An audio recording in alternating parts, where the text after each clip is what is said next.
I'm Angela, and I'm 26. Yesterday morning, I watched my parents sign divorce papers after 28 years of marriage, and today, my mother just handed me an envelope that's about to change everything. But let me back up for a second. Yesterday's divorce came out of nowhere. No screaming fights, no obvious problems, just, we need to talk. And suddenly, my parents were sitting across from each other at a lawyer's office like strangers.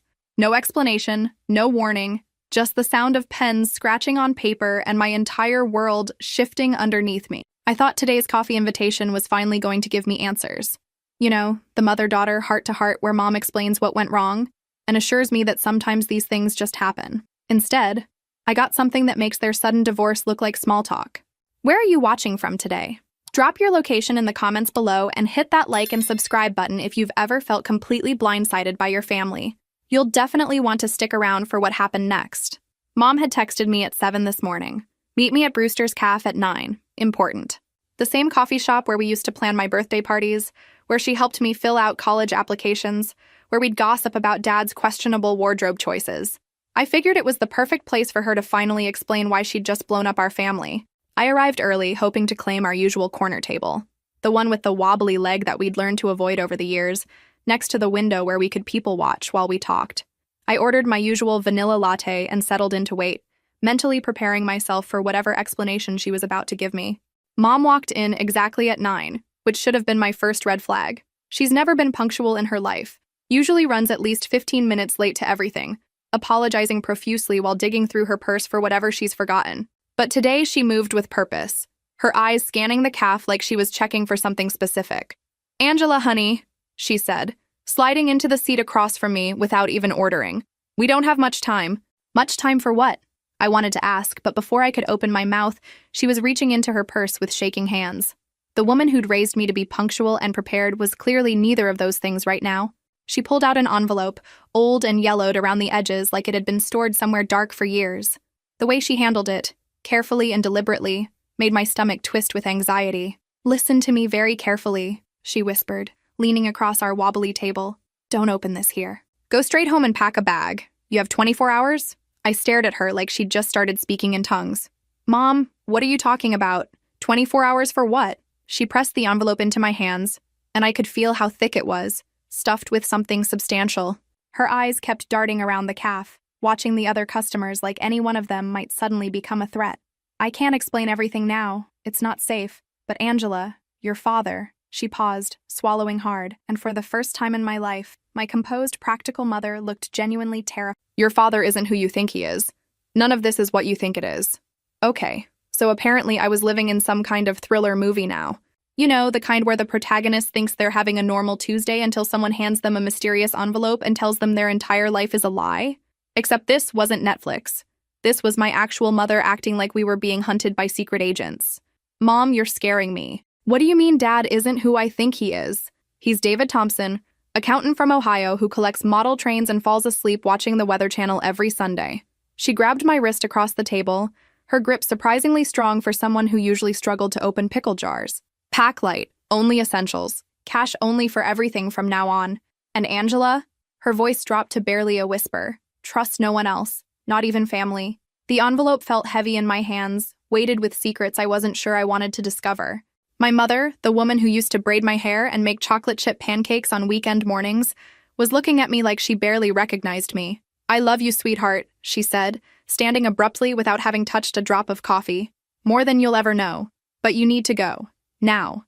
And then she was gone, walking out of that cafe like her life depended on speed, leaving me sitting there with an envelope full of mysteries and instructions that sounded like something from a spy novel. I sat there for several minutes, just staring at this thing in my hands while the coffee shop continued its normal Tuesday morning routine around me. People ordering their usual drinks, checking emails, having perfectly ordinary conversations about perfectly ordinary lives. Meanwhile, I was apparently living in some alternate reality where mothers hand their daughters mysterious envelopes and tell them to disappear within 24 hours. Because that's totally normal suburban mom behavior, right?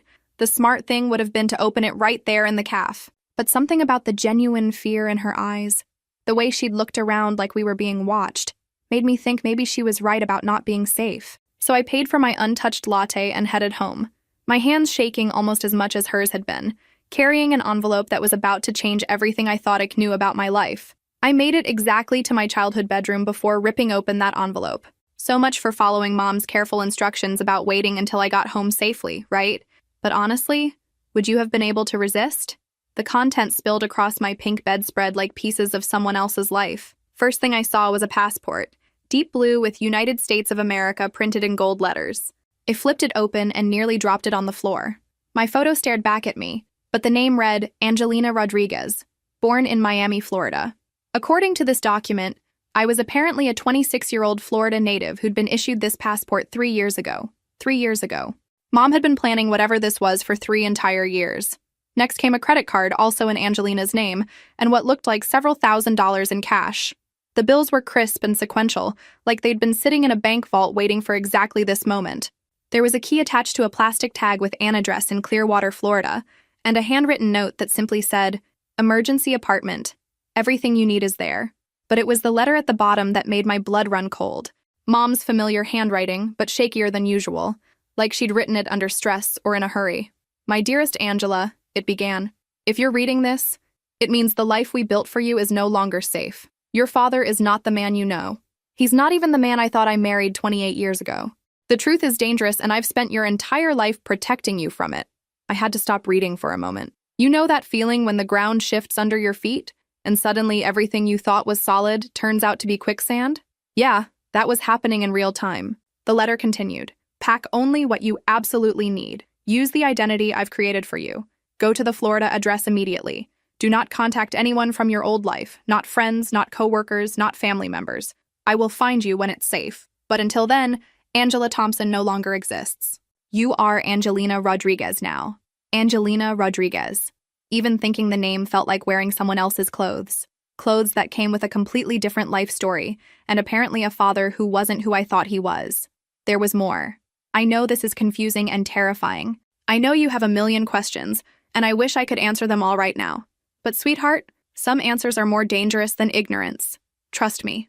Trust the plan I've made for us, and trust that everything I've done has been to keep you alive. Keep me alive? What kind of suburban accountant father required this level of escape planning? This wasn't dad's having a midlife crisis territory. This was dad might be in witness protection, or worse territory. I looked around my room, taking in all the pieces of Angela Thompson's life. Photos from high school graduation, my college diploma hanging on the wall, the little snow globe from our family trip to Colorado last winter, when our biggest concern was whether dad would remember to pack his reading glasses. According to this letter, I was supposed to abandon all of it, become someone else entirely. Start over with nothing but whatever fit in a suitcase and hope that someday, maybe, I could reclaim pieces of my old existence.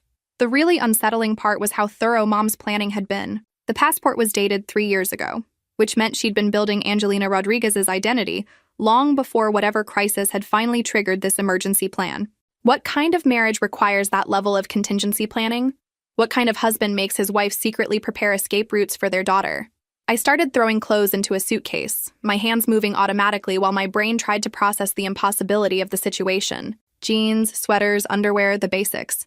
It felt surreal, like packing for a vacation, except I might never come back. Should I take my photo albums? My grandmother's jewelry? How do you pack an entire life into a single bag? More importantly, how do you say goodbye to yourself? While I was deciding between my favorite sweater and practical thermal underwear, I became aware of an engine running outside. Not unusual for our neighborhood, except this engine had been running for the past 15 minutes without moving. I peeked through my bedroom curtains and felt my stomach drop. There was a dark sedan parked across the street, windows tinted so dark I couldn't see inside. Engine running like whoever was inside was ready to leave quickly if necessary.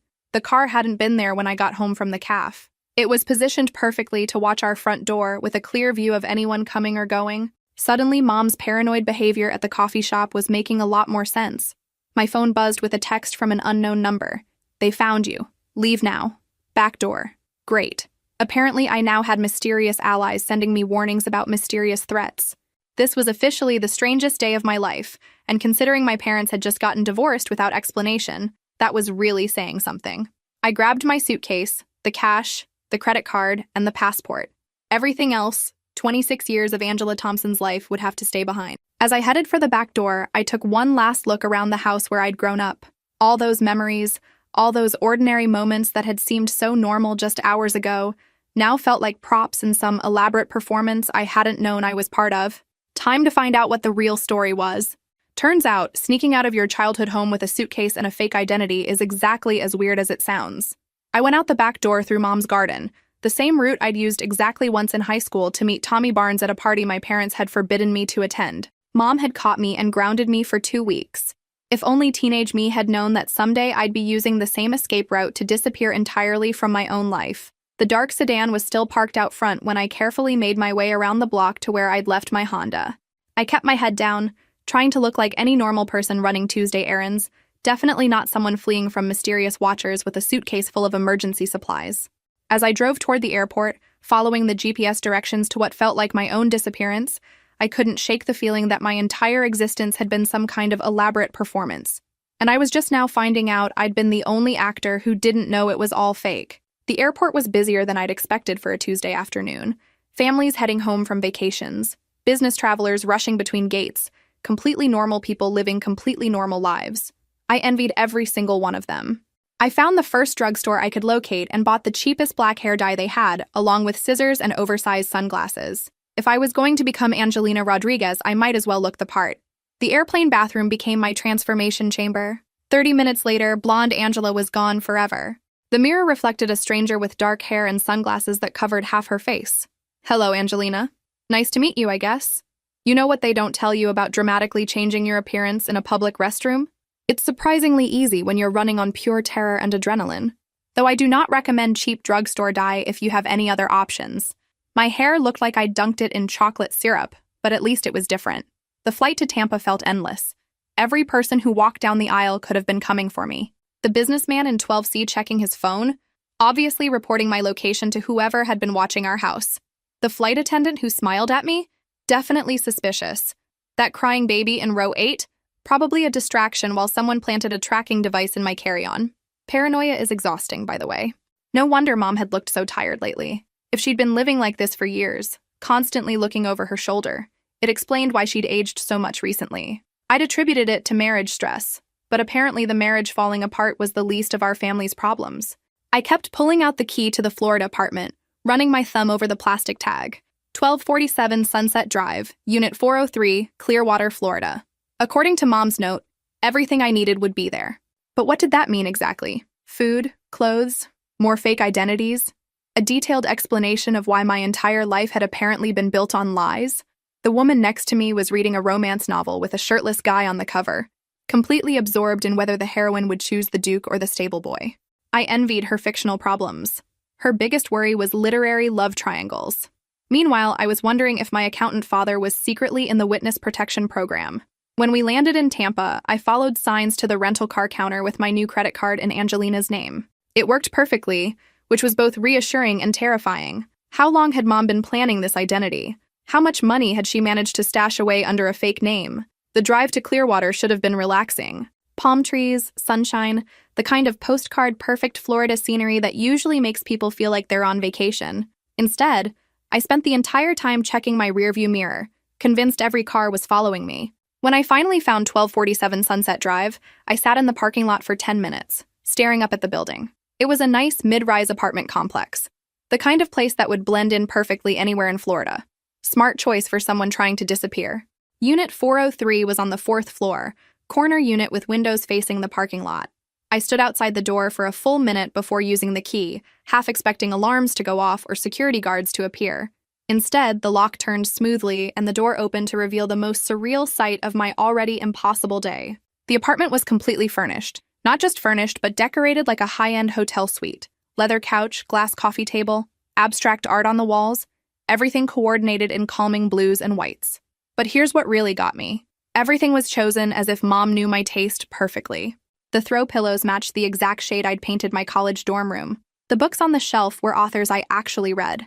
Even the coffee in the kitchen was my preferred brand. She'd been planning this for years, building an entire alternate life for me down to the smallest details. The thought should have been comforting, knowing how much care she'd put into protecting me. Instead, it was absolutely terrifying. What kind of danger requires this level of preparation? I spent my first night in the apartment eating takeout Chinese food and trying to convince myself this was all some elaborate misunderstanding. Maybe Dad was having a midlife crisis. Maybe Mom was having a nervous breakdown. Maybe I'd wake up tomorrow and discover this was all some stress-induced nightmare. But when I woke up Wednesday morning, I was still Angelina Rodriguez, still hiding in a secret apartment in Florida, still waiting for someone to explain why my suburban life had imploded overnight. The apartment had everything I could possibly need. The kitchen was stocked with non-perishables. The bathroom had toiletries in all my preferred brands. And there were even clothes in the closet that were exactly my size. Mom had thought of everything, right down to the type of shampoo I used, which was somehow more unsettling than comforting. This level of detailed preparation suggested she'd been expecting this day for a very long time. I found another note on the kitchen counter, tucked under a coffee mug that was exactly the style I would have chosen. You should be safe here for now. I've paid rent through the end of the year. There's more money in the bedroom safe. Combination is your birthday. Wait for me to contact you. Do not reach out to anyone from your old life. Love, Mom. The safe was hidden behind a painting in the bedroom, and when I opened it with my birthday combination, I nearly fainted. There was enough cash inside to live comfortably for months. We're talking grocery shopping every day and eating out, constantly money. Where had she gotten all this? Dad's accounting practice must have been way more profitable than I'd realized. Or there was something else going on entirely. And honestly, given the week I was having, I was leaning toward something else entirely. I spent Wednesday exploring my temporary new home, trying to piece together clues about what my life had actually been. The view from the living room showed the parking lot and street beyond, positioned strategically so I could see anyone approaching. The apartment had 2 exits, the front door and a sliding door to a small balcony with fire escape access. Mom hadn't just planned for my safety, she'd planned for my escape routes too. By Thursday morning, I was going stir-crazy. You'd think being handed a luxury hideout would be relaxing, but when you can't leave, can't call anyone, and can't even order pizza delivery because you're supposed to be invisible, paradise gets claustrophobic fast. Plus, the silence was driving me insane. No work emails, no texts from friends asking if I wanted to grab lunch, no mindless scrolling through social media. Just me, 4 walls, and way too much time to think about how my entire existence had apparently been an elaborate lie. I'd reorganized the kitchen cabinets twice, read 3 books, and watched more daytime television than any human should endure. If this was what witness protection felt like, no wonder people went crazy. That's when I heard voices in the hallway outside my door. 2 people talking quietly, their words muffled but their tone professional. I pressed my ear against the door, trying to make out what they were saying. Unit 403, one voice said clearly. You sure this is the right address? My blood turned to ice water. These weren't maintenance workers or neighbors having a casual conversation. They were looking for my specific apartment. They were looking for me. I grabbed my phone, ready to call 911, then remembered Mom's warning about trusting no one. What if these people had connections to local police? What if calling for help would just tell the wrong people exactly where I was? The voices moved away from my door, heading toward the elevator, probably to check with building management or review tenant information. Professional, methodical, like they were used to tracking people down. I quickly threw my essentials back into the suitcase. If they'd found me here, it meant my location was compromised somehow. Time to go, even though I had absolutely no idea where to go next. The fire escape outside the balcony became my best friend. I climbed down 4 flights of metal stairs, praying my suitcase wouldn't make noise banging against the railings. The parking lot was mostly empty in the late morning, just a few cars scattered around. My phone buzzed with a text from an unknown number. East parking lot, blue Honda, keys under driver's seat, go now. I looked around frantically and spotted a blue Honda Civic 3 spaces away from where I was hiding behind a delivery truck. Seriously? How many mysterious helpers did I have? Was this like some elaborate network where strangers were stationed all over Florida just waiting to help me escape? But what choice did I have? The voices I'd heard were probably inside the building now, maybe talking to the front desk, definitely trying to track down exactly which unit belonged to Angelina Rodriguez. I made a dash for the Honda, threw my suitcase in the back seat, and found the keys exactly where the text had promised. The car started immediately, because apparently whoever was helping me had thought of everything. As I drove out of the parking lot, my phone buzzed again with directions to an address I didn't recognize. But at this point, following mysterious text messages seemed safer than trying to figure out my next move alone. At least someone in this insane situation seemed to know what they were doing, because I definitely didn't. The address led me to a small marina about 20 minutes outside Clearwater. I parked behind a seafood restaurant called the Pelican's Perch, exactly as the text had instructed, next to a dumpster that smelled like old fish and broken dreams. Not exactly the glamorous spy meeting location I'd been imagining, but then again, nothing about this week had matched my expectations. I sat in the borrowed Honda for 30 minutes, watching boats bob in the marina and wondering if my life would ever make sense again. Families were having lunch on the restaurant's deck, kids pointing excitedly at pelicans hoping for scraps, couples sharing seafood platters and probably normal conversations about normal things. Meanwhile, I was hiding behind a dumpster, waiting for mysterious instructions from unknown allies about threats I didn't understand. You know, typical Tuesday afternoon activities for suburban marketing coordinators. That's when I saw a familiar figure walking around the corner of the building. Not another mysterious stranger, but someone I actually recognized. Mom, looking exhausted and nervous, but definitely Mom. "Angela," she said, rushing to the car with obvious relief. "Thank God you got out safely." "Mom, what the hell is happening?" I demanded, getting out of the Honda. "I've been hiding in Florida for 3 days. Strange people are tracking me down, and I'm apparently driving someone else's car now. I think I deserve some actual answers." She looked around the parking lot nervously before responding. "You're right. You deserve to know everything, but not here. Follow me." She led me onto one of the docks where a small motorboat was tied up waiting for us. The marina was busier than I'd expected for a Thursday afternoon. Fishing boats were coming back from morning trips, their hulls slapping against the waves as they navigated toward their slips. Tourists were boarding sunset cruise boats even though it was only 3 in the afternoon, and families with kids were sharing late lunches at waterfront restaurants, pointing excitedly at pelicans hoping for scraps. Normal people doing completely normal things while I was about to get on a boat to hear explanations about why my life had turned into some kind of spy thriller. The contrast was almost funny. 20 feet away, a dad was teaching his daughter how to tie boat knots. Meanwhile, I was about to find out if my accountant father was secretly a criminal. "Get in! We need to go somewhere we can talk without being overheard." "Mom, I am not getting on a boat with you until you start explaining things. This is getting absolutely insane." "Angela, your father is not an accountant." The words hit me like I'd been slapped with cold seawater. "What do you mean he's not an accountant? I've seen his office downtown. I've met Jerry from payroll and that secretary who always asks about my dating life. I've listened to him complain about tax season for my entire existence. That's all a cover story. Your father works for very dangerous people, and right now those people think he might be cooperating with federal authorities.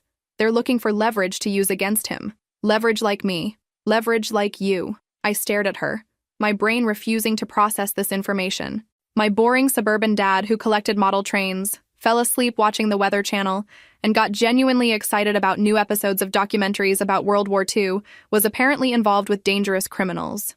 What kind of dangerous people are we talking about here? Like, tax evasion dangerous or break your legs dangerous? She sighed deeply, looking older and more tired than I'd ever seen her. The kind who don't hesitate to hurt family members to send messages.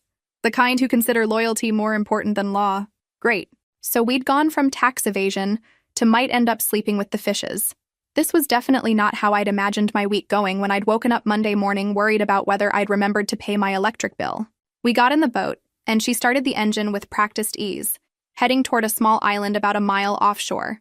I had to grip the sides as we bounced across the waves, my newly black hair whipping around my face like some kind of dramatic movie scene. "Since when do you know how to drive a boat?" I shouted over the engine noise. "Since I've been planning for this possibility for 3 years," she shouted back. 3 years. She'd been preparing for my life to explode for 3 entire years, while I'd been blissfully unaware, worrying about normal things like whether I should switch to a high-deductible health insurance plan. When we reached the island, she tied up at a small wooden dock like she'd done it 100 times before. The place was basically a tiny patch of sand with some palm trees and a picnic table, the kind of spot that probably existed specifically for people who needed to have conversations they couldn't have anywhere else. "Your father's real name is David Torino," she began once we were settled at the picnic table. "His family has been involved with organized crime for 3 generations. When I met him in college, he was trying to get out, trying to build a legitimate life away from all of that." "Torino? Our entire name is fake?" "We changed everything when we got married. Started fresh, moved across the country, created completely new identities. Or so we thought. But you don't just leave that world behind, Angela. There are always connections, always obligations, always people who remember where you came from." I thought about all those phone calls Dad took in the garage, the way he'd change subjects when I asked about work, those sudden business trips that seemed to happen at odd times. So he's been lying to me my entire life. He's been protecting you your entire life, we both have. The less you knew, the safer you were. Until now. Something went wrong recently. Someone in his family suspected he might be cooperating with federal authorities, and they started watching all of us. That's why I had to get you out. The pieces were starting to fit together. The divorce wasn't real. The divorce was legal protection, creating distance between you and your father on paper, making it harder for anyone to justify targeting you. I looked out at the water, watching boats in the distance living their normal lives. So what happens now? Do I just stay hidden forever? Your father is working on a solution. But until then, you need to stay invisible. And you need to be prepared for the possibility that Angela Thompson can never come back. The weight of that statement settled over me like a blanket. Everything I'd ever been, everyone I'd ever known, might have to stay buried forever. Mom? Yes, honey? Next time you guys decide to blow up my entire existence, maybe give me a little more warning? She laughed, and for the first time in days, it sounded genuine. I'll add that to my notes for next time. Because apparently, in our family, there was always a possibility of a next time. We spent 2 hours on that little island while Mom filled in the gaps of my apparently fictional childhood. Turns out, those business trips Dad took were actually meetings with federal investigators. The expensive home renovations weren't from a successful accounting practice. They were funded by money he'd been secretly moving out of his family's operations. He's been cooperating with the FBI for 3 years, Mom explained, watching boats pass in the distance, providing information about financial transactions, helping them build cases against other family members. 3 years? The same time you started building my fake identity. The same time we realized how dangerous this was going to get. Your father knew that eventually someone would figure out what he was doing. We had to be ready. I tried to imagine my boring suburban dad secretly recording conversations and copying financial documents for federal agents. It was like discovering Clark Kent really was Superman, except instead of saving the world, he was betraying organized criminals. What made him decide to cooperate? Mom was quiet for a moment, watching a pelican dive for fish near our dock. You did. When you graduated from college, when you started your career, when you began building your own life, he realized he didn't want that world to ever touch you. The only way to protect you was to help destroy it. So my normal Tuesday morning life had been destroyed to protect me from threats I'd never known existed. There was some irony in that, but I was too emotionally exhausted to appreciate it. How much longer do I have to stay hidden? A few more days, maybe a week. The federal agents are finalizing arrangements to move your father into witness protection. Once that's complete, once the immediate danger is over, you can decide what you want to do. What do you mean, what I want to do? You can try to reclaim Angela Thompson's life, go back to Portland, pick up where you left off. Or you can stay Angelina Rodriguez, start completely fresh somewhere new. The choice will be yours. The choice. As if choosing between my real life and my fake life was just another Tuesday decision, like picking what to have for lunch. We headed back to shore as the sun started setting, painting the water in shades of orange and pink that should have been peaceful. Instead, I felt like I was watching my old life disappear with the daylight. Where will you go? I asked as we tied up the boat. I'll stay close, but not too close. Keep an eye on you until this is all over. I've got another apartment rented about an hour north of here. Under another fake name? Under another fake name? Your mother has become quite good at disappearing when necessary. She drove me back to the marina parking lot where I'd left the Honda. Before I got out of her rental car, she handed me another phone. This one's clean, untraceable. If you need anything, if anyone finds you, if you just need to talk, use this number. She pointed to a contact labeled simply M. What about Dad? When will I see him again? When it's safe? When this is all over? When he's not a danger to you anymore? I hugged her in that parking lot behind a seafood restaurant, breathing in her familiar perfume and trying to memorize the feeling of being someone's daughter, instead of just someone hiding from unknown threats. I love you, sweetheart. This will all be over soon. I love you too, Mom. Try not to disappear completely, okay? She laughed sadly. I'll do my best. I drove back to Clearwater in the borrowed Honda, checking my rearview mirror out of habit now. The apartment I'd fled that morning was compromised, so I needed to find somewhere new to spend the night. My phone buzzed with a text from the mysterious helper number. Extended Stay America on Gulf Boulevard. Room 237, key at front desk under Rodriguez. Apparently my invisible support network had thought of everything, including backup accommodations. I was starting to feel like I was living inside some elaborate witness protection program designed specifically for suburban daughters of wannabe informants. Room 237 was basic but clean, with a kitchenette and a view of the hotel parking lot. I sat on the bed, still wearing yesterday's clothes, trying to process everything I'd learned while the Florida evening settled in around me. My father was a criminal turned informant. My mother was apparently a master of creating false identities and escape plans. My entire life had been a carefully constructed lie designed to keep me safe from threats I'd never imagined existed. And somehow, despite all of this insanity, I was starting to understand my parents for the first time in my life. The dad who'd always seemed distant, who took mysterious phone calls and changed subjects when I asked about work, had actually been protecting me from a world where family members could be hurt to send messages. The mom who'd always seemed overly cautious, who worried about things that seemed unlikely to happen, had been preparing for the day when our carefully constructed normal life would fall apart. For 26 years, they'd been living double lives. For 26 years, they'd been actors in their own home, playing the roles of boring suburban parents while secretly navigating federal investigations and organized crime politics. I thought about all the times I'd been frustrated with them for being so ordinary, so predictable, so careful about everything. Turns out, ordinary and predictable had been the point. They'd been hiding in plain sight, building a fortress of suburbia around me while they dealt with threats I'd never known existed. My phone rang, interrupting my existential crisis. The caller ID said unknown, which had become the theme of my week. Angela, it's Agent Martinez with the FBI. Great. Now I had federal agents calling me. How did you get this number? Your parents provided it. I need to let you know that the situation has accelerated. We're making arrests tomorrow morning, which means you and your family need to be in protective custody tonight. Protective custody where? There's a federal facility about 2 hours north of where you are. Can you be ready to leave in 30 minutes? I looked around the hotel room that had been my temporary refuge. Do I have a choice? Not really. This is for your safety and the safety of your parents. What about after the arrests? What happens to us then? We'll discuss that once the immediate threat is neutralized. For now, pack whatever you have and wait in the hotel lobby. Agent Rodriguez will pick you up. Agent Rodriguez. Even the federal agents were named Rodriguez now. At this point, I was starting to think the entire state of Florida was populated exclusively by people with my fake last name. I threw my few belongings into the suitcase that had become my constant companion and headed down to the lobby. 20 minutes later, a woman in a dark suit appeared, flashed credentials, and led me to a black SUV that looked exactly like every federal vehicle in every movie I'd ever seen. Angela Rodriguez? She asked. Angelina, I corrected automatically. And yes, that's me. Or at least, that's who I'm supposed to be now. I'm Agent Rodriguez. No relation, I assume. No relation to anyone as far as I can tell. My entire life is apparently fictional. She smiled as we drove north on Interstate 75. It gets easier. Learning to live with a new identity, I mean. The first few weeks are the hardest. You sound like you speak from experience. Most of us in the Witness Protection Program do. I stared out the window at the dark Florida landscape rushing past. In a few hours, my father's former associates would be arrested, and whatever remained of my old life would be officially over. Angela Thompson would become a missing person, and Angelina Rodriguez would have to decide what came next. Tomorrow, I'd wake up in federal protective custody, waiting to learn whether I could ever go home or if I'd have to start completely over somewhere new. And for the first time since this whole nightmare started, I wasn't sure which option scared me more. You know what's funny about having your entire existence revealed as an elaborate fiction?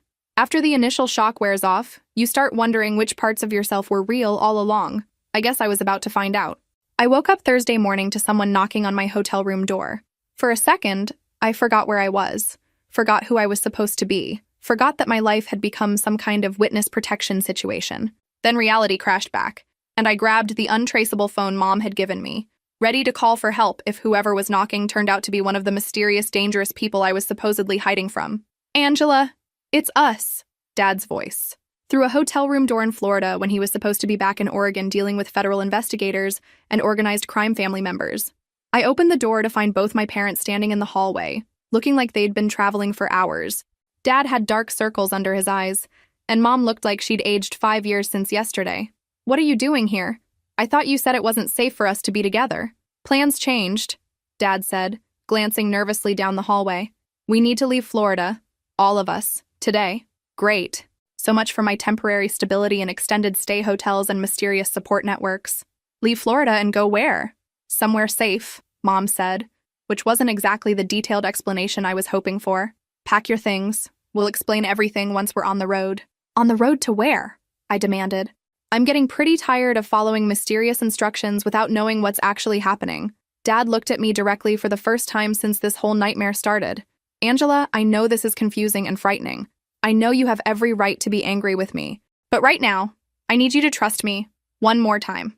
The man standing in my hotel room doorway didn't look like the boring accountant who'd raised me. He looked tired, worried, and older, but also somehow more real than he'd ever seemed before.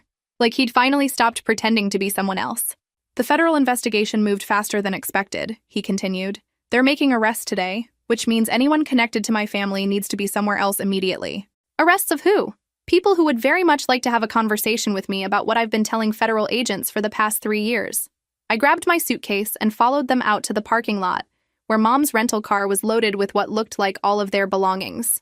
How long have you been planning this? I asked as we drove north on Interstate 75. Since the day you were born, Dad said quietly from the passenger seat. I knew eventually I'd have to choose between my family and my father's family. I just hoped it would take longer to reach that point. Your father's family being the organized crime family. My father's family being the people who don't appreciate federal cooperation. We drove for hours, stopping only for gas and drive-through food, heading toward what Mom cryptically described as somewhere we can regroup. I spent most of the trip staring out the window, at the Florida countryside, trying to process the fact that my parents had been living double lives for my entire existence. Where are we going? I asked again as we crossed into Georgia. A place your mother found, Dad said. Somewhere we can stay while the federal agents finish their work. How long will that take? However long it takes, Mom said from the driver's seat. Days, weeks, maybe months. We don't know yet. I leaned back in the seat, watching Georgia pine trees blur past the window. So we're just going to hide indefinitely while federal agents arrest your former crime family associates? We're going to stay safe while I finish cooperating with an investigation that should have happened years ago, Dad corrected. And after that, we figure out what comes next. What comes next? Like we were talking about changing jobs or moving to a new city, not completely abandoning our identities and starting over from scratch. We stopped for the night at a small motel outside Valdosta, Georgia. 2 adjoining rooms, paid for with cash, registered under names I'd never heard before. Apparently, Mom had a whole collection of fake identities just waiting to be used. That evening, sitting in a motel room that smelled like industrial disinfectant and old carpet, Dad finally told me the whole truth. My real name is David Torino.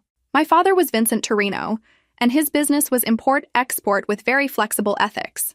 When I turned 18, I was supposed to take over part of the family operations. But you didn't want to. I wanted a different life. I met your mother in college, fell in love, thought I could just walk away from everything I'd grown up with. But you couldn't. You don't just quit organized crime, Angela. There are expectations, obligations, family loyalty that goes back generations. When you're born into it, leaving means betraying everyone you've ever known. I was starting to understand why he'd been taking those secretive phone calls all these years. So you stayed involved, but tried to keep us separate from it. I found a middle ground. I became the family's financial manager, handling investments and legitimate business fronts. Less violent, more removed from daily illegal activities, but still essential enough that they couldn't just let me disappear. For 26 years. For 26 years, it worked. I kept their books, managed their money, helped them maintain legitimate appearances. In exchange, they left me alone to live my suburban life with my wife and daughter. What changed? His expression darkened. Generational conflicts. The younger family members think the old ways are too cautious, too careful. They want bigger risks, higher profits, and they don't trust anyone who seems too comfortable with normal life. Like you. Like me. And my position gave me access to financial information that could destroy the entire organization if it fell into the right hands. So you gave it to the FBI. So I gave it to the FBI. We sat in silence for a while, listening to trucks pass on the interstate outside our motel window. What happens now? I asked eventually. Now we wait for word that the arrests are complete, and the immediate danger is over. Then we decide what kind of life we want to build next. As who? Angela Thompson is supposed to be missing. Angelina Rodriguez is a fake identity. Who am I supposed to be? Dad smiled sadly. Whoever you want to be, sweetheart. For the first time in your life, you get to choose. The motel in Valdosta became our temporary headquarters for the next week while we waited for news from the federal agents. Every morning, Dad would check his secure phone for updates on the investigation. Every evening, we'd eat takeout food and watch the news, hoping not to see our faces on any wanted posters. It was the strangest family vacation I'd ever experienced. And by vacation, I mean hiding from organized crime consequences while my father's former associates got arrested. On day 3, Dad got the call he'd been waiting for. It's done, he said, hanging up the phone. 12 arrests across 3 states. The leadership structure is completely dismantled. So we're safe now? I asked. Safe from immediate physical threats, yes. But there's still the matter of what happens next. What happened next was a meeting with FBI agent Patricia Martinez in a conference room at the federal building in Atlanta. She looked exactly like what you'd expect from a federal agent. Professional, serious, and very good at explaining complicated situations in simple terms. "Mr. Torino," she began, "your cooperation has been invaluable in dismantling one of the most significant organized crime operations in the Southeast. The information you provided led to successful prosecutions and will likely prevent future criminal activities." "What does that mean for my family?" Dad asked. "It means you're no longer in immediate danger, but it also means you can never go back to your previous lives. Too many people know about your cooperation now. David Thompson, suburban accountant from Oregon, needs to disappear permanently." "And Angela?" Mom asked. Agent Martinez looked at me directly. "Angela can choose. She was never involved in any criminal activities, never had any knowledge of the family business.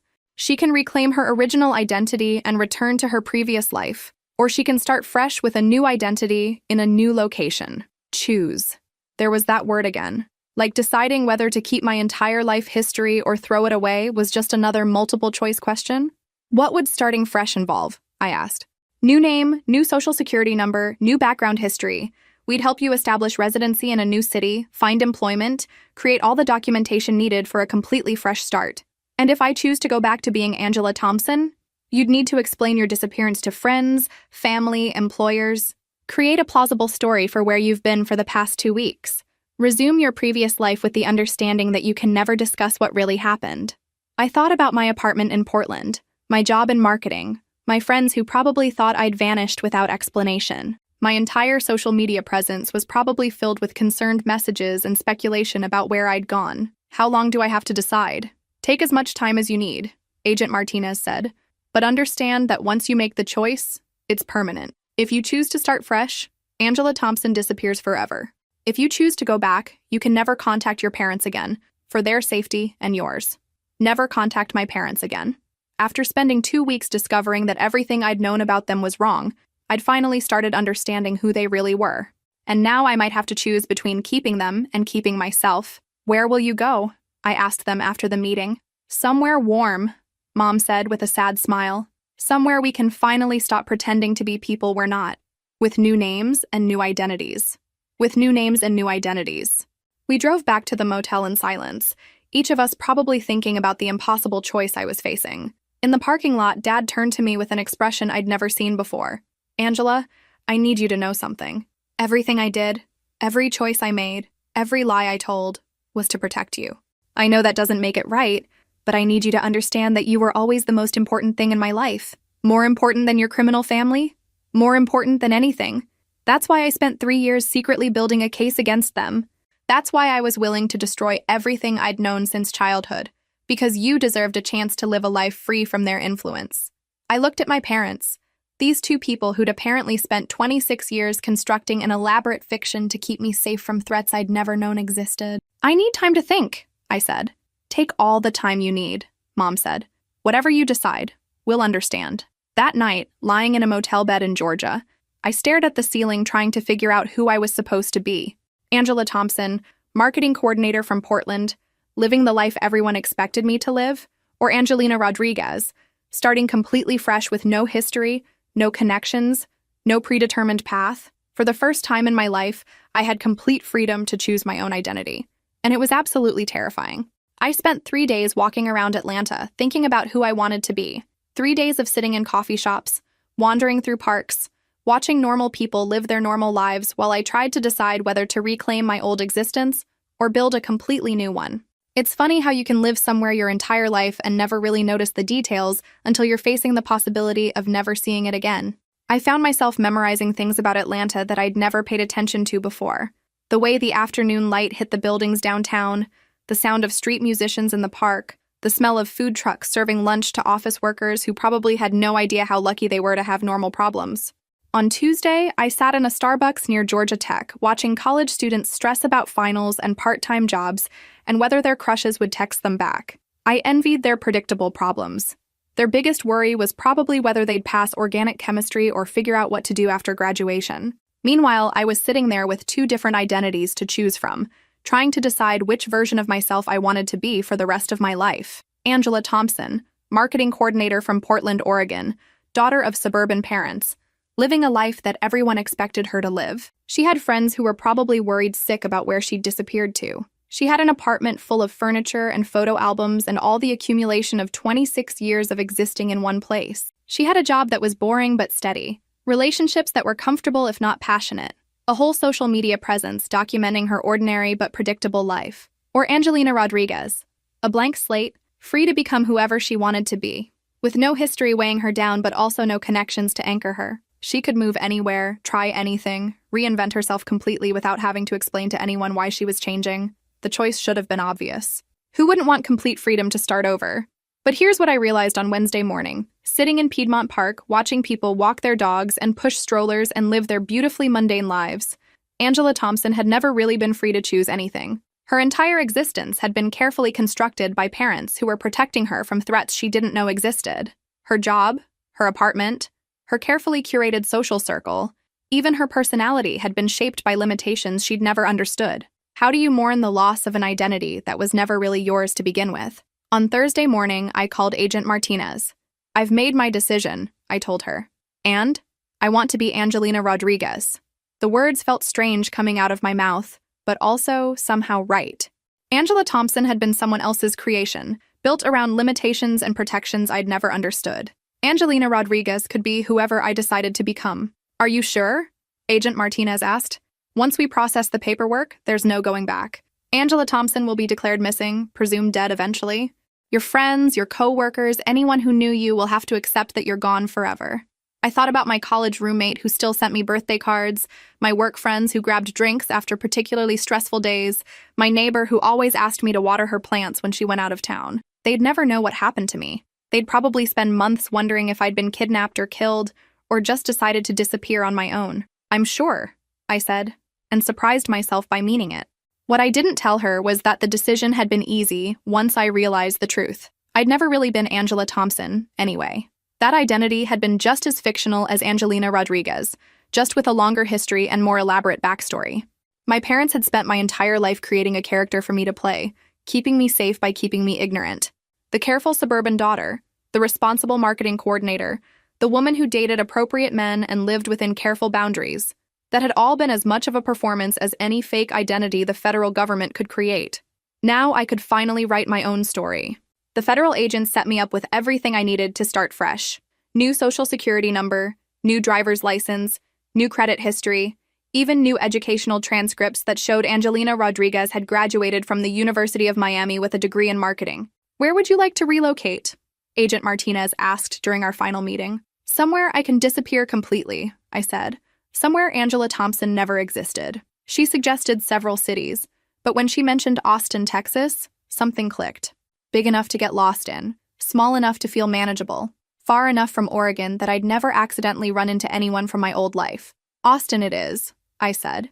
The hardest part was saying goodbye to my parents. We met at a small restaurant near the Atlanta airport, the three of us finally together as our real selves for the first and last time. I'm proud of you, Dad said, reaching across the table to squeeze my hand. It takes courage to start over completely. I learned from the best, I replied. You two have been starting over your entire lives. Mom was crying, trying to hide it behind her menu. I always hoped you'd get to live a normal life. I never wanted this for you. This isn't something that happened to me, I told her. This is something I'm choosing. For the first time in my life, I get to decide who I want to be. We hugged in the restaurant parking lot, knowing it might be the last time we ever saw each other. But it didn't feel like an ending. It felt like the beginning of something completely new. If you ever need anything, Dad said, if you're ever in trouble, there's a way to contact us safely. Agent Martinez has the details. I know. And Angela? Mom said, then caught herself. Angelina, remember that everything we did was because we love you. I know that too. I flew to Austin that afternoon with a single suitcase and a bank account funded by the federal government's Witness Protection Program. Not exactly how I'd imagined starting my adult life, but then again, nothing about my adult life had gone according to plan. The apartment they'd arranged for me was in South Austin, a one-bedroom with hardwood floors and windows that faced east toward downtown. It was completely empty, waiting for me to fill it with furniture, decorations, memories, and whatever kind of life Angelina Rodriguez decided to build. I stood in that empty apartment on my first evening in Texas, watching the sunset over a city where no one knew my name or my history, where I could become anyone I wanted to be. For 26 years, I'd been someone else's daughter, someone else's creation, someone else's carefully constructed protection plan. I'd lived in a world of secrets and lies designed to keep me safe from threats I'd never understood. Now I was free. Free from the past. Free from expectations. Free from the weight of a history that had never really been mine anyway. It was terrifying and exhilarating and lonely all at the same time, but it was mine. My first week in Austin, I did absolutely nothing productive. I bought a mattress, some basic furniture from IKEA, and spent way too much money on takeout food while I figured out how to be Angelina Rodriguez. You'd think becoming someone new would be complicated, but it's actually surprisingly simple. Get a driver's license, open a bank account, find an apartment, start building a credit history. The federal agents had given me all the documentation I needed to prove that Angelina Rodriguez was a real person with a real past. The hard part wasn't the paperwork. The hard part was deciding what kind of person Angelina should be. Angela Thompson had been cautious, responsible, always trying to please other people. She'd stayed in Oregon because that's what was expected, worked in marketing because it seemed practical, dated safe guys who fit her suburban lifestyle. Angelina Rodriguez could be anyone. I started small.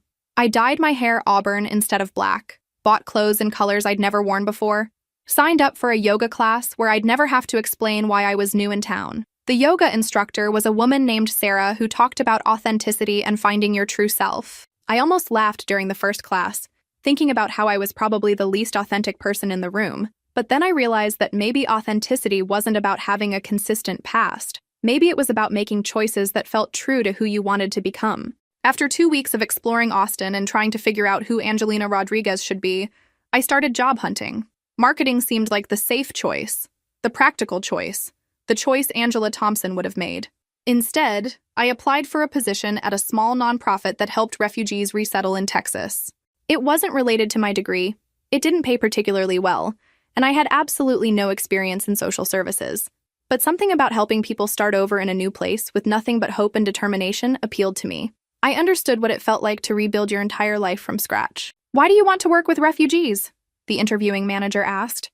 "Because I know what it's like to start over in a completely new place with nothing but a suitcase and fake documents," I said, then quickly added, "metaphorically speaking." She laughed. "That's the most honest answer I've heard in weeks. When can you start?" The Austin Refugee Services Center became my introduction to building a life that was actually mine. My coworkers were idealistic, passionate people who genuinely cared about helping others. My clients were families who'd left everything behind to build new lives in America, just like I'd left everything behind to build a new life in Texas. I was good at the work, really good.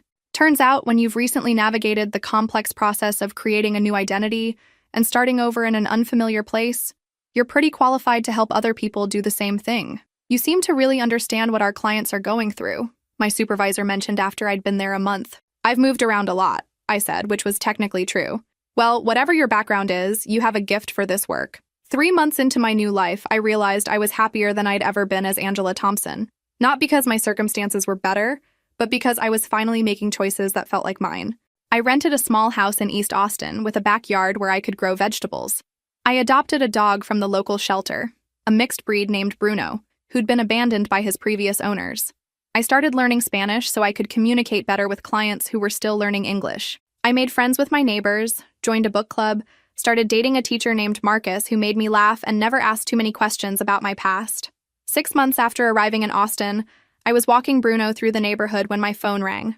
Unknown number, which always made me nervous. "Angelina?" The voice was familiar but cautious. "Mom?" "Hi, sweetheart. How are you doing?" I looked around at my new neighborhood, at the house I'd chosen, at the dog who'd decided I was worth trusting, at the life I'd built from nothing. "I'm good," I said, and realized I meant it completely. "I'm really, really good. I'm glad. Your father and I were doing well too. Different names, different city, but we're together and we're safe. That's all I wanted to know." "Angela," she said, then caught herself. "Angelina, I need you to know that we're proud of you, proud of the choice you made, proud of the person you're becoming." "Thanks, Mom. That means everything." After we hung up, I sat on my front porch with Bruno, watching my neighbors come home from work, thinking about how strange life can be. A year ago, I'd been someone else entirely, living someone else's carefully constructed version of a safe life. Now I was exactly who I'd chosen to become, and for the first time in my life, that felt like enough. A year into my life as Angelina Rodriguez, I did something Angela Thompson never would have done. I signed up for a weekend rock climbing class. Not because I particularly wanted to climb rocks, but because the old me had always found excuses to avoid trying new things. The old me was careful, practical, always choosing the safe option. The new me was tired of being safe. "You sure you want to try this?" Marcus asked as we drove to the climbing gym. "You realize this involves heights and trusting your life to a rope, right?" "That's exactly why I want to try it," I said, which was the kind of answer that would have confused Angela Thompson, but made perfect sense to Angelina Rodriguez. The climbing instructor was a woman named Rita who'd been scaling mountains since before I was born. She talked about finding strength you didn't know you had, about trusting yourself in situations that seemed impossible. "The fear never goes away," she said as we practiced basic techniques. "You just learn to climb anyway." I thought about that while I was hanging 20 feet off the ground, looking down at the safety mat and wondering what the hell I was doing. A year ago, I would have been paralyzed by the height and the uncertainty. Now I just kept climbing. At the top of the wall, I looked down at Marcus cheering me on, at the other students attempting their own climbs, at a life I'd built by making choices that scared me, and I realized I wasn't afraid anymore. Not of heights, not of uncertainty, not of the future. The work at the refugee center continued to challenge and fulfill me in ways my old marketing job never had. I'd been promoted to program coordinator, which meant I was now responsible for designing services for new refugee families. "You've really found your calling," my supervisor said during my annual review. "Have you considered going back to school for social work?" "Actually, yes," I said, surprising myself. "I've been thinking about getting a master's degree." Angela Thompson had gotten her bachelor's degree because it was expected, choosing a major that seemed practical rather than passionate. Angelina Rodriguez could study whatever she wanted. I applied to the University of Texas for their Master of Social Work program, focusing on refugee and immigration services. Not because it was safe or practical, but because it felt right. When the acceptance letter arrived, I called the untraceable phone number Agent Martinez had given me for emergencies. "Is everything okay?" Mom answered immediately, probably assuming I only called when something was wrong. "Everything's perfect," I said. "I got into graduate school." "Graduate school? For what?" "Social work. I want to specialize in helping refugees and immigrants." There was silence on the other end, then the sound of her crying. "Mom, are you okay?" "I'm proud of you," she said. "So incredibly proud. You're building exactly the kind of life I always hoped you'd have. A life where I help people who've had to start over completely. A life where you choose who you want to be instead of letting circumstances choose for you." Marcus and I had been dating for 8 months when he brought up the subject of our future together. We were sitting on my back porch watching Bruno chase butterflies in the garden I'd planted. "I love you," he said simply, "and I want to build a life with you." "I love you too," I replied, realizing it was true. "But there are things about my past that I can't talk about. Things that would change how I feel about you." I thought about organized crime families and federal investigations and parents living under assumed names. Probably not, but things that I literally cannot discuss. Everyone has a past, Angelina. I'm not dating your history. I'm dating who you are now. And who am I now? You're someone who works with refugees because you understand what it means to start over. You're someone who tries rock climbing because you're not afraid to challenge yourself. You're someone who adopted a dog that no one else wanted because you believe everyone deserves a second chance. He wasn't wrong. Angelina Rodriguez was someone who believed in second chances, who understood that sometimes the best way to honor your past is to build a completely different future. "What are you asking me?" I said. "I'm asking if you want to move in together. Start building something permanent." Permanent. After a year of intentionally avoiding anything that felt too settled, too established, the idea was both appealing and terrifying. "Can I think about it?" "Take all the time you need." That night, I walked Bruno through the neighborhood I'd learned to call home, thinking about permanence and second chances and the difference between running away from something and running towards something. For 26 years, my parents had been running away from their past, creating elaborate fiction to distance themselves from who they'd been. For the past year, I'd been running toward a future, creating a new identity based on who I wanted to become. Maybe it was time to stop running entirely. When I got home, Marcus was still sitting on the back porch, reading a book in the lamplight. "I've thought about it," I said. And yes, let's build something permanent." He smiled and kissed me, and for the first time since this whole adventure started, I felt like I was exactly where I was supposed to be. Not because someone else had planned it for me, but because I'd chosen it myself. 2 years after becoming Angelina Rodriguez, I graduated with my Master of Social Work degree. Mom and Dad couldn't attend the ceremony, obviously, but they sent a card to my office at the refugee center with a simple message: "Proud of the woman you've chosen to become." Marcus was there, cheering loudly when they called my name, probably embarrassing my classmates but making me feel like the most accomplished person in the world. Bruno was waiting at home with a new toy shaped like a graduation cap, because apparently even my dog was proud of me. I'd been offered a position as Director of Family Services at the Austin Refugee Center, which meant I'd be designing and implementing programs for newly arrived families. It was exactly the kind of work I'd discovered I was passionate about, helping people navigate the complicated process of starting over in a completely new place. How does it feel to be officially qualified to do what you've been doing naturally for 2 years? My supervisor asked after the graduation ceremony. Like I finally found the job I was supposed to have all along, I said. That evening, Marcus and I had dinner at our favorite restaurant to celebrate. We'd been living together for over a year now, and he'd never once pressed me for details about my past that I couldn't share. He knew I'd grown up somewhere else, that I wasn't close to my family, that I'd come to Austin to start fresh after some kind of difficult situation. He didn't know about organized crime or federal investigations or parents living under assumed names. He didn't need to know. Angelina Rodriguez's story was the only one that mattered. I have something for you, he said over dessert, pulling out a small wrapped box. For a second, I panicked. If this was an engagement ring, I'd have to figure out how to explain why I couldn't provide certain documents for a marriage license, why my family wouldn't be able to attend a wedding, why so much of my history seemed to be missing. Instead, it was a necklace with a small pendant shaped like a compass. For always knowing which direction you want to go, he said.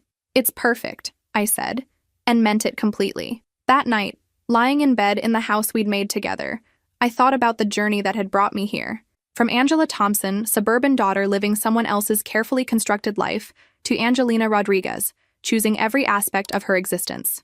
I thought about my parents, somewhere in the country living under different names, finally free to be honest with each other after decades of maintaining elaborate cover stories.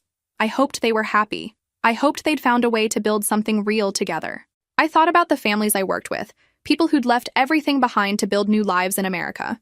They understood something most people never learn. That identity isn't about where you come from. It's about who you choose to become. Some of them would spend years missing their old countries, their old languages, their old selves.